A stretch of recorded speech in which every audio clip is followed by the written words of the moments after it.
Ramnagar আউটপোস্টের OC এবং একজন staff নাকার সামনে ছিল। হঠাৎ এদিকে ধোঁয়া দেখতে পেল 9 নম্বর রোডের সঙ্গে কাছাকাছি। তো তারপরে তারা এসে দেখলো যে এখানে একটা গ্রোসারি শপ নাকিটা, এখানে ধোঁয়া এবং লাল হয়ে আছে।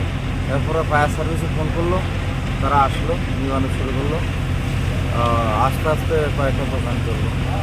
এখনও আছে ফায়ার সার্ভিস, নিবানোর কাজ করছে, কন্ট্রোলে আছে এখন। আগে কয়টি দোকান পড়লো এখন তো বোঝা যাচ্ছে না, জয়েন্ট তো দোকানগুলি 12-14টা হতে পারে।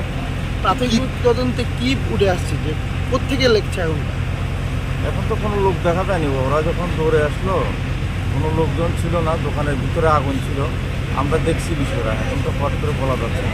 কালকে সকাল 7টা থেকেই ভোট গ্রহণ শুরু হবে, তার আগেই এই অগ্নিকাণ্ড। মানে কোথাও কি মনে হচ্ছে যে এটা নাশকতামূলক কিছু হতে পারে বা পলিটিক্যাল কোনো মুভমেন্ট এই জায়গাতে থাকতে পারে বলে মনে হচ্ছে?